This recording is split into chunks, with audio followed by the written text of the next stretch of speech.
Hi everyone, my name is Karen, this is my channel RatherBeReading, and today I'm bringing to you my October TBR.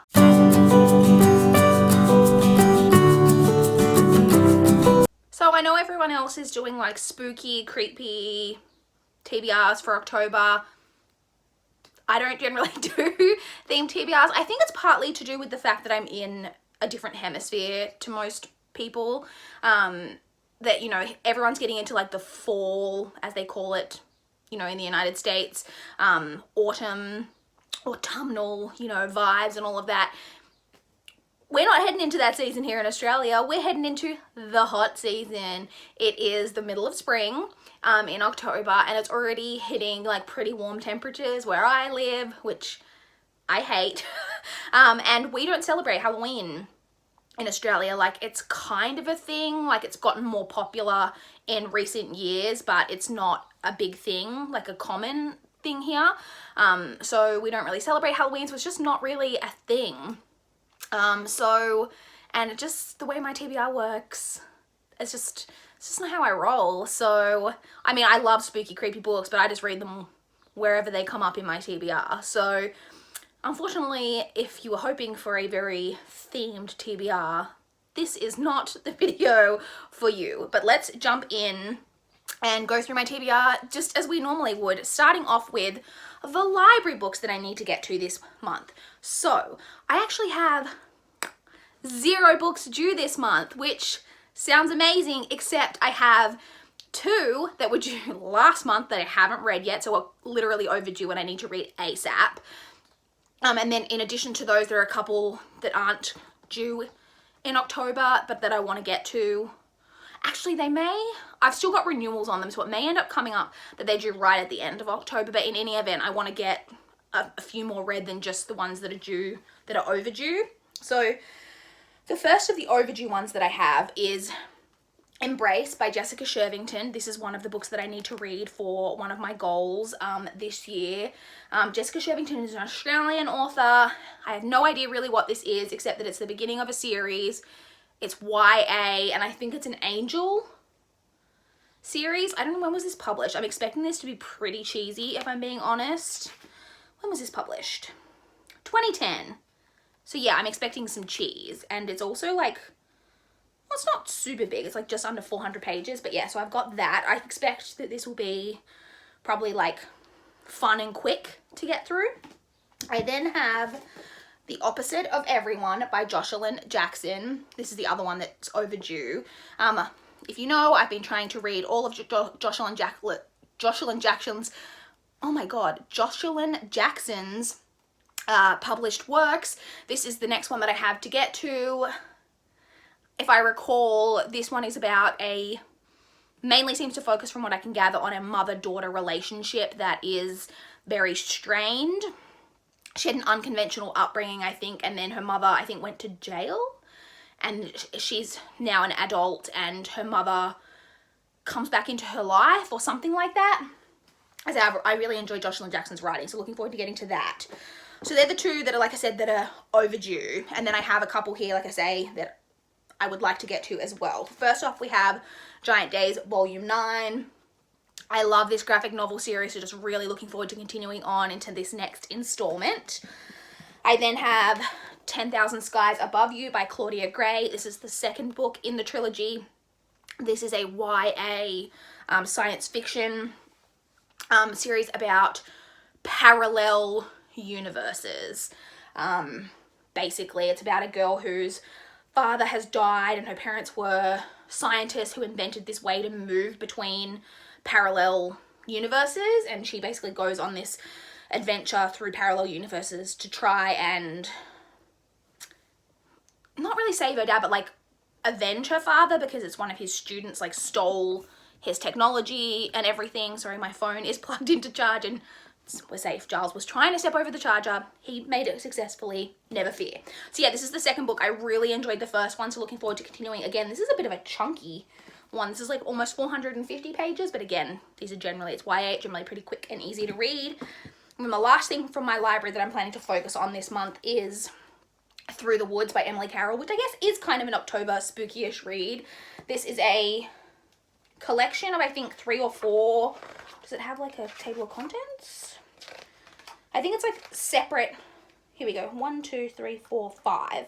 There are 5 different like graphic novel, like short stories that are all supposed to be pretty creepy and spooky. All the artwork is really like dark and all that type of thing. I'm looking forward to getting to that. Now we come to the books on my TBR from my physical like TBR shelves.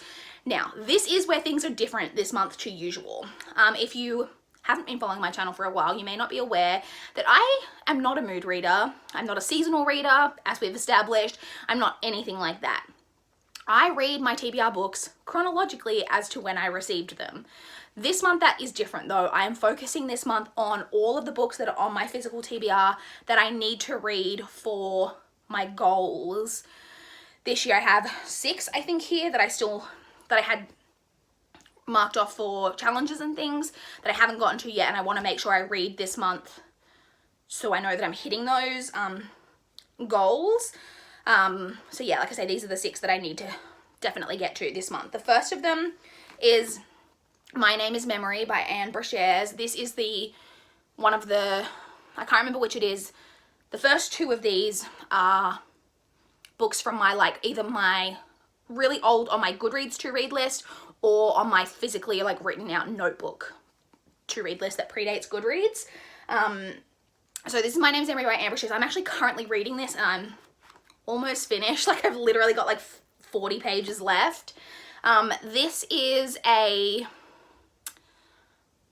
don't even know if you would say this is YA because the characters start off at like 17, but they're like kind of in their like early 20s. Anyway, this is basically about a guy named Daniel who remembers all of his past lives, and his earliest life that he can remember is from like it's really old. Like we're not talking like, you know, Victorian England. We're talking like, I'll find it. It's in here. It's got it on the top of the chapters. The earliest life he can remember is from North Africa in the year 541. So we're talking like a lot of lives.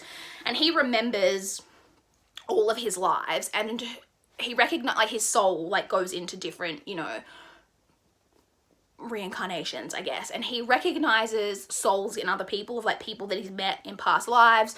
And there's a girl that he's kind of, it's kind of interesting because you think it's going to be like, oh, that they're like fated loves, but it's kind of like that, but it's like they've crossed paths, but in all different kind of circumstances previously, and they're both currently existing in different bodies in like present day, and it's that type of story. That was a really terrible synopsis, but that is basically what this book is about. Anne Brashares is the author of the Sisterhood of the Traveling Pants series, so like I said, that is one I need to read for my goals.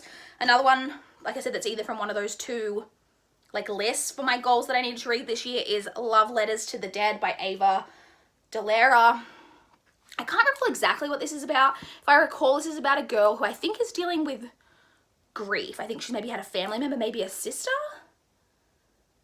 Yes, her sister died, and you know, as a coping mechanism, she starts to write letters to famous dead celebrities, I believe. I've heard this is like a pretty old YA. Like I think this has been out for like a long time. Like what's the publication on this thing?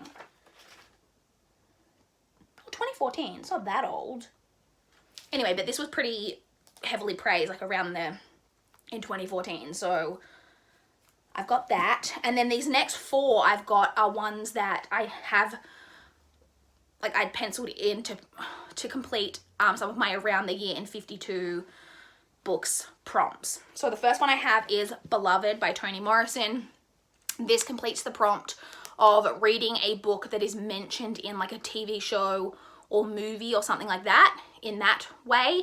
This is part of the Rory Gilmore book challenge, so it's obviously mentioned in Gilmore Girls at some point, so I'm using it to check off that challenge. Obviously this is fairly timely as Toni Morrison did pass away recently, very sadly.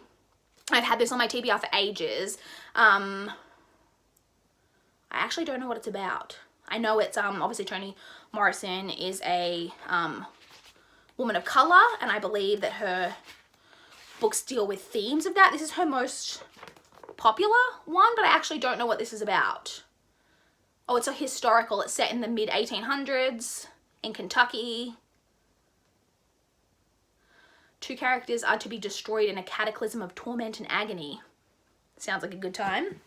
The next one I have is Under the Harrow by Flynn Berry. This one completes the prompt of reading a book that was either nominated or won a prize in a genre that you enjoy. And so I went for the Edgar Prize, Edgar being Edgar Allan Poe, which is a prize awarded to like horror thriller books. I can't remember if this was nominated or won, but this is the one that I had on my shelf that either was nominated or won that award at some point. Again, I cannot remember what this is about. I know it's a thriller. Explores the fierce love between 2 sisters and the terrifying power of the past. So I can't remember exactly what it's about, but I do know it's a thriller, and like I say, it fills that prompt, so I've got that one. I then have The Martian by Andy Weir. This is one that I'm using for the prompt of reading a book that deals heavily with something in STEM, being like science, technology, engineering, mathematics. And I know that this is very heavily based in science and like actual legit science. This one obviously follows Mark Watney, who is an astronaut who gets stranded on Mars, and it's about his survival story, surviving on Mars until like the next mission can come back to save him, which is in like a really long time. I think it's like 5 years or something. So, and he's trying to survive, and like there's a lot of science around the way that he survives. People really love this and they say how funny it is, so I'm hoping I'm going to enjoy it, but I am a bit nervous of this because of how heavily based in science it is, because science is not my thing. So there's that. And then the last one is A Midsummer's Nightmare by Cody Keplinger. I've mentioned this before that I was probably going to read this because I only hold this year, but this fits the prompt for the Around the Year in 52 Books challenge of reading a book either by Shakespeare or inspired by Shakespeare. I'm assuming that this is a Midsummer's Dream. A Midsummer's Dream? Is that what it's called? Every time I talk about this in a video, I forget what the Shakespeare play is called, but you know the Shakespeare play I'm talking about. So I'm going to read this to fulfill that prompt. I actually have no idea what this is about, except that it's a YA contemporary. So there's those. Once I've completed all of those, I think I've only got like 4 challenges left for the Around the Year in 52 Books that I haven't checked off yet, but I've got a couple of like audiobooks that I have on hold that'll fill in a couple of other prompts, and 1 library book that I'm planning to put on. I've done some research and I know what I'm going to read for it. I'm just going to request that from the library and read that as well. Okay, now to touch on the ebooks that I'm planning to get to this month. I have 2 NetGalley books that I'm hoping to get to this month. The first is The Princess and the Fangirl by Ashley Poston. This is the sequel to Geekerella. I believe it's more of a companion type story. Geekerella was a retelling of Cinderella, told kind of around a Comic-Con type setting. This is a retelling, I believe, of The Prince and the Pauper? Is it The Prince or The Princess and the Pauper? Either way, I believe this has got a female-female relationship in it. I don't think I've heard quite as positive reviews of this one as I did of the first book, but I do have it from NetGalley, so I'm going to get to that this month. I then have one that I'm really excited to get to, which is Sleep by C.L. Taylor. I've heard a little bit about this on BookTube, and I've had it in my NetGalley kind of queue for a while. And then I, in preparation for filming this video, like reviewed the synopsis and was like, oh my god, this sounds like my perfect thriller, which is obviously why I requested it. It's about a woman who has had some stuff going on in her past or whatever, and so takes a job at like a remote Scottish hotel of some sort. And while she is there are 7 guests, and I think she's got problems with insomnia. There are 7 guests. People start to die or go missing or something like that, and it's like, what's going on? Who's doing it? I love a remote setting. The Scottish setting sounds perfect. I love a small group of people all closed in together, people dying. Who is it? I love that. I think Nicole from A Beautiful Chaos of Books really liked this thriller as well, if I recall. I think it actually might have been her pick for Thrillerathon recently, as like her like selection of like a favorite book that you could read for one of the prompts. So I'm really excited to get to that one. And then I also, in addition to the 2 NetGalley books, have 1 Kindle backlist book, which is Sing to Me of Dreams by Catherine Lynn Davis. I have no idea what this is. I think I've mentioned in a couple of TBRs recently that I was getting to the stage on my Kindle where I'm reading books that I actually specifically had purchased because I knew about them, and not just the random books that I purchased in a frenzy when I realized you could get books for free on Amazon. But I don't know if this is one of the ones that I had purchased in the frenzy, because I literally don't know anything about this. None of my friends on Goodreads have read it. It's also like over 600 pages, and from what I can tell, it's a historical romance. I think the main character is half English, half Indian, and she, I think, has to leave India to travel to England and is living in England, and then there's some kind of romance involved. I don't know too much about it apart from that, because I have no idea how I ended up with this book on my Kindle, but it's there, and so I'm going to give it a go and see how I go with that. So they're the ebooks, and then just finally, as always, to touch on the audiobooks. As you'll probably know if you've watched some of my recent videos, I am not reading a lot of audiobooks this month because I am off work until the 21st of October, until I start my new job. And I listen to the majority of my audiobooks on my commute and while I'm at work. But I do have a couple here that I'm hoping to get to this month. The first one is the one that I'm actually currently listening to, like slowly making my way through, which is The Care and Feeding of Ravenously Hungry Girls by Anissa Gray. It's a literary fiction. It's about a family of women, basically. It's about a family. There are 3 sisters and a brother, like the kind of first generation, and the kind of main, like, head of the family is Althea, one of the sisters, and her husband go to jail at the beginning of the story for some kind of fraud. And then it's about the other sisters coming together to like help raise her kids. But there's a lot of kind of family resentments and stuff going on. I'm about a third of the way through. I'm still not exactly clear on everything that's happening, but I'm hoping that I will enjoy it. I then have Sadie by Courtney Summers. I really, really hope that I get to this before it expires. I have had this book out on audio like 3 different times, and it's expired before I could get to it, and I want to listen to this book so bad.